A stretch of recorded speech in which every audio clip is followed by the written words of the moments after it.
Welcome to the Deep Dive. We're here to cut through the noise, bring you the essential insights you need to navigate, well, this rapidly changing world.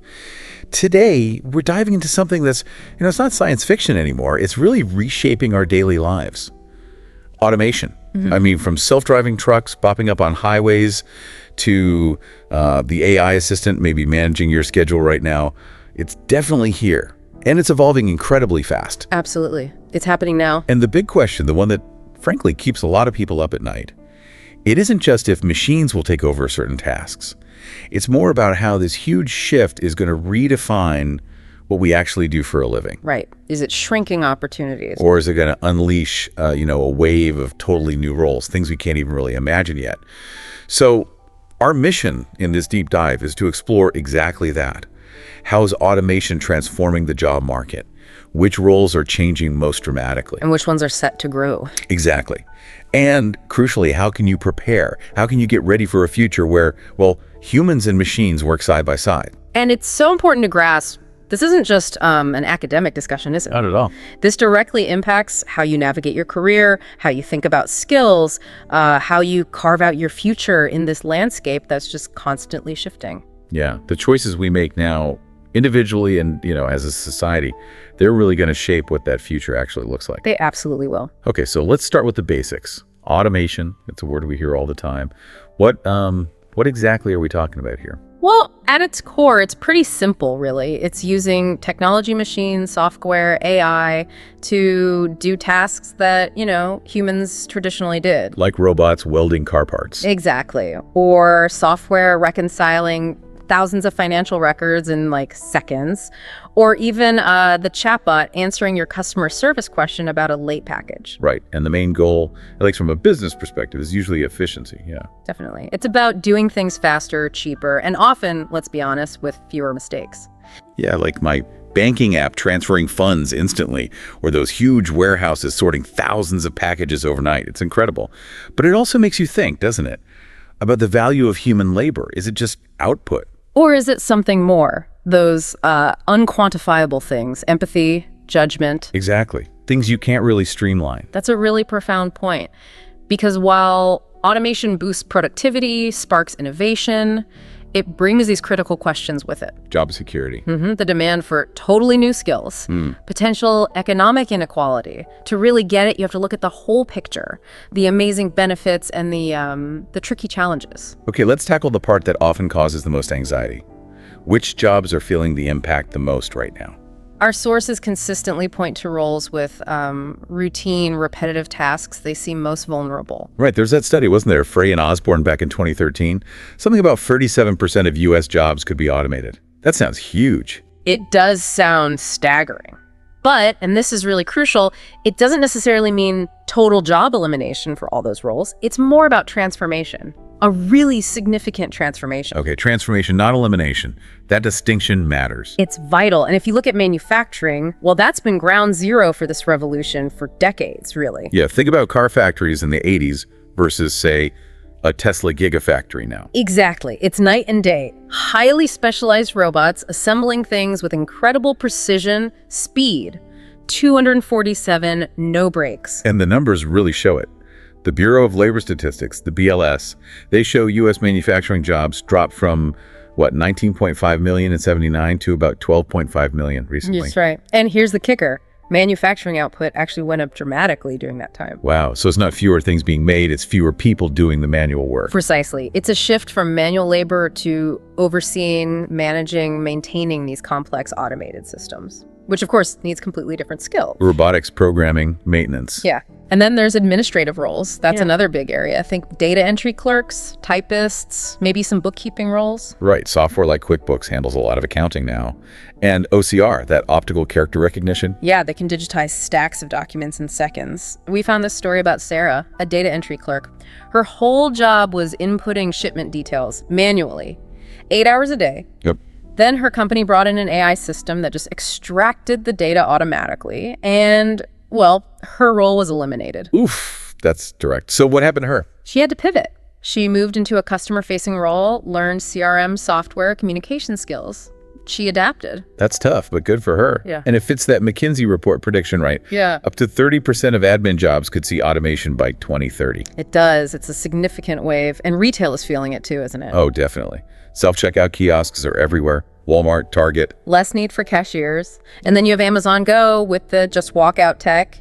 AI tracks what you take. It's wild. The BLS projects, what, a 10% drop in retail cashier jobs over this decade? Yeah, between 2021 and 2031, it reflects that trend. Okay, but this brings up a really important nuance that the sources stress. Automation doesn't always just wipe out a whole job category. Exactly. More often, it automates specific tasks within a job. It reshapes the role. So, like accountants, they still exist, Yeah. obviously, but maybe less manual number crunching. And more analyzing trends, interpreting data, giving strategic advice. The value shifts. Okay, so it's job transformation. Yes. Think about truck drivers, too. Self-driving trucks are coming, no doubt. But will the driver role vanish completely?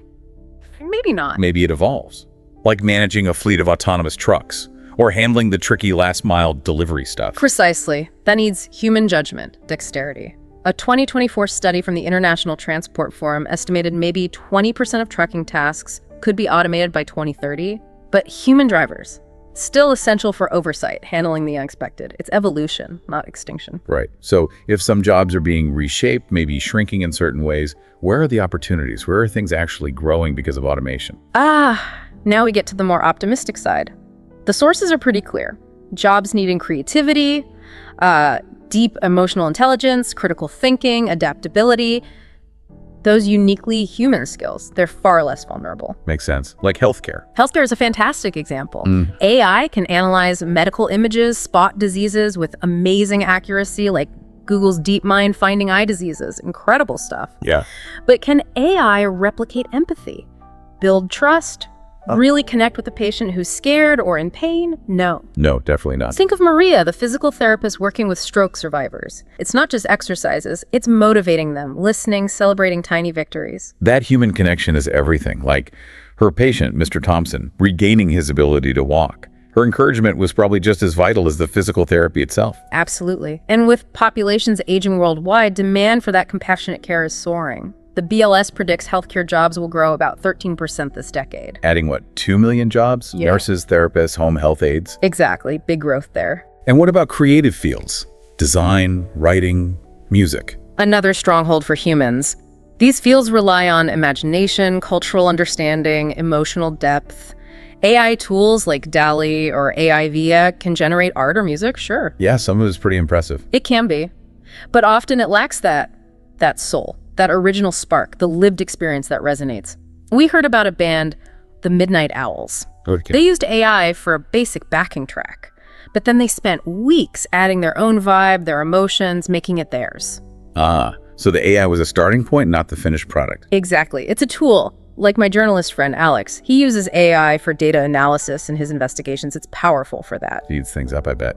Hugely. But his real skill, weaving that data into a compelling human story, that's what grabs readers. The human storyteller, the artist, still essential. And automation isn't just changing old jobs, it's creating totally new ones too, right? Oh, completely. Think about data scientists, AI ethicists, cybersecurity analysts. These jobs barely existed 10 or 15 years ago. Now they're in huge demand. Yeah, data science is massive. We heard about Priya, a data scientist. Her role changed. AI started doing the tedious data cleaning. Okay. So her focus shifted. Now she interprets the AI's insights, explains them to executives. It's technical skill plus communication. That's a great example of evolving up. And AI ethics, that field is fascinating. Like that story about the biased hiring algorithm. Right. A major tech company got backlash because its AI favored male candidates. Huge problem. So they had to hire. An AI ethicist, someone to audit the system, understand the tech and the complex ethical issues.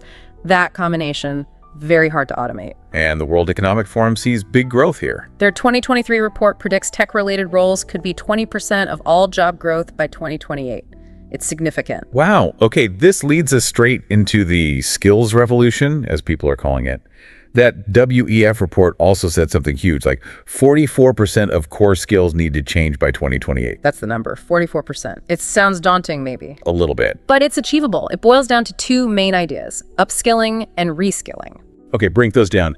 Upskilling is? Upskilling is learning new skills to get better at your current job. Enhance your existing role. Got it. And reskilling. Reskilling is training for a completely new job or career path. Okay. And we're seeing examples of people actually doing this. Absolutely. Inspiring ones.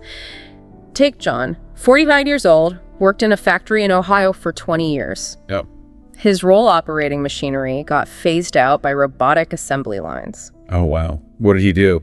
Instead of giving up, he enrolled in a 6-month robotics maintenance program, learned to program, repair the very machines that replaced his old job. No way. Yes. And now he's a robotics technician earning more than he did before. That's reskilling in action. That's incredible. It shows it's possible, regardless of age or background. Exactly. And governments and companies are starting to support this more. Singapore has its Skills Future Initiative subsidies for courses in AI, cybersecurity. And Amazon pledged its Upskilling 2025 program to train 100,000 of its own employees. They know the future is humans and machines working together. Right. So technical skills are obviously key. But what about soft skills? Adaptability, communication, problem solving. Are they just as important? I'd argue maybe more important in some ways. They're the human edge. Take Emma, a software engineer developing AI for healthcare. Okay. Her coding skills are great, sure, but her real superpower, explaining these super complex algorithms to doctors, investors, people who aren't tech experts. Ah, the translation skill. Exactly. Her team pitched their product. The medical folks were skeptical, but her clear, empathetic explanation won them over. That ability to bridge the gap, invaluable. That makes so much sense. And it really ties into lifelong learning, doesn't it? It's crucial. Think about Lisa, a high school teacher. Initially, she worried AI grading tools might make her obsolete. Yeah, I can see that fear. But instead of resisting, she took an online course, learned how to use AI to personalize lessons, handle admin tasks, Freeing her up for. mentoring students, inspiring them. The uniquely human part of teaching. And platforms like Coursera, ADX, LinkedIn Learning, they make acquiring new skills more accessible than ever. Okay, stepping back again. The bigger picture. What are the wider economic, social impacts of all this automation? Well, there's huge potential for economic growth. An OECD study suggested automation could boost global GDP by maybe 0.8 to 1.4% annually. That's significant. But there's always a but, isn't there? There often is. The benefits aren't always spread evenly. It could definitely worsen inequality. How so? We saw the example of Elwood, Illinois, a rural town. A major warehouse automated its sorting systems. Hundreds lost their jobs. And finding new work wasn't easy. Not locally. The nearest tech hub, Chicago, was too far to commute for many. It widened that gap between urban opportunities and rural struggles. That's a really tough reality. But it's not always a negative story, right? Sometimes automation creates unexpected opportunities. Absolutely. Look at Kenya and M-Pesa, the mobile banking platform. Ah, yeah, that was revolutionary. It created thousands of new jobs. Customer support, app developers, digital marketers. Roles that simply didn't exist 15 years ago are now a core part of their economy. So the challenge is making sure those benefits reach everyone, not just certain areas or groups. Exactly. Which brings us to the role of policy. Governments have a huge part to play here. Like universal basic income, UBI, people talk about that. Yeah, Finland experimented with it, mixed results, less stress for people, but didn't necessarily get them into jobs faster. Other options are wage subsidies, maybe tax breaks for reskilling. What about that Danish model, flexicurity? Denmark's flexicurity is really interesting. It combines a flexible labor market, easier hiring and firing, with really strong social safety nets, generous unemployment benefits, free retraining programs. It's a balance. So flexibility with security. That's the idea. And businesses have a role too. AT&T invested heavily in reskilling, retrained over 100,000 workers by 2023 in things like data science, cyber. That's proactive, good for the workers, good for AT&T staying competitive. It's a win-win when done right. So thinking longer term, the vision isn't really humans versus machines, is it? No, not at all. The vision is collaboration. Automation handles the repetitive, the dangerous, the data-intensive stuff. Freeing up humans for. Creativity, strategy, complex problem-solving, human connection, our unique strength. The aviation industry seems like a good example of this already happening. It's a great one. Pilots used to manually control everything. Now, autopilot handles routine flight paths with incredible precision. And now, some airlines are even introducing AI co-pilots. They offer real-time advice, fuel efficiency, weather adjustments. Helping the human pilot make better decisions. Exactly. It leads to safer flights, more efficiency, and pilots can focus on the high-stakes moments, using their judgment. It's a partnership. And we're seeing that collaborative model spread. Education, journalism. All over, teachers using AI for personalized learning, reporters using it to analyze huge data sets quickly. It's becoming the norm. Automation's also fueling the gig economy, right? Platforms like Uber, Upwork, Fiverr. Definitely. Enabling more flexible task-based work. My friend Maria, the graphic designer, she uses AI tools for initial logo drafts now. Frees her up to spend more time consulting with clients, doing the nuanced creative work only she can do. That sounds like a good use of it. Yeah. But the gig economy has downsides too. Yeah. Inconsistent income, no benefits. Absolutely. Big challenges there. As automation drives more gig work, we really need to rethink benefits. Maybe portable plans, healthcare, retirement that follows the worker, not the job. That seems crucial for providing stability. It really does. Okay, let's make this practical. For you, listening right now, how can you actively prepare for this future? What are the concrete steps? First and foremost, embrace lifelong learning. Seriously, the idea of learning one skill for life, that's gone. So use platforms like Coursera, edX, LinkedIn Learning. Yes. Find courses in AI, coding, leadership, whatever genuinely interests you and fits where the market is heading. Be proactive. Hone those soft skills. Creativity, emotional intelligence, complex problem solving. These are human advantages. How do you practice those? Join an improv group. Boosts adaptability. Volunteer for a leadership role. Guide a team. Practice makes perfect, even with soft skills. Good ideas. Third, get tech savvy. You don't have to be a coder necessarily, but understand how to use the tools. AI chatbots for research, data visualization software. Knowing how to interact with tech gives you an edge almost anywhere. Okay. Network strategically. Go to meetups, webinars, conferences, virtual or in person. Connect with people in emerging fields. You never know where those connections might lead. Right. Relationships are key. And finally, advocate for training. If your employer offers reskilling, jump on it. If not, ask for it. Companies that invest in their people stay competitive. It benefits everyone. this whole shift, it's also forcing a rethink of the social contract, isn't it? Yeah. That old agreement between workers, employers, government. Absolutely. The traditional job meant stability benefits now. Gig work, remote jobs, short contracts are common. It raises huge questions about security, healthcare, retirement for so many people. So could we see a new social contract emerging? One focused on flexibility and learning. That's a really interesting possibility. Concepts like those portable benefits we mentioned, healthcare, retirement tied to the person, not the employer, and maybe universal skills accounts, government-funded accounts for individuals to use for lifelong learning and development. Kind of like aspects of that Danish flexicurity model again. Exactly. Finding that balance between flexibility and a strong safety net focused on continuous adaptation. Okay, let's try and end on a hopeful note. Because automation isn't just about challenges, right? It's also a catalyst. It absolutely is, a catalyst for progress. It pushes us to rethink work, rethink value, rethink our contributions. So imagine a world where machines do handle the boring, repetitive stuff. Freeing you up to pursue passions, start a business, write that novel, contribute to a cause you believe in.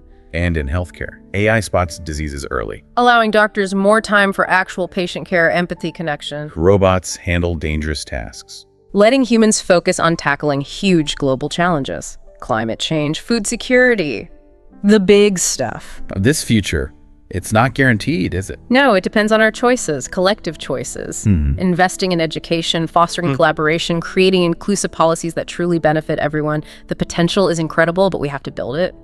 So the final thought for you, our listener, as you reflect on this intertwining of humans and machines, what new role, what unique contribution do you see yourself making? Something that only you can bring. That's all for this deep dive on automation and the future of work. We really hope this gave you some valuable insights, maybe spark some ideas for your own path forward. Until next time, keep learning, keep adapting, and keep bringing your uniquely human spark to the world.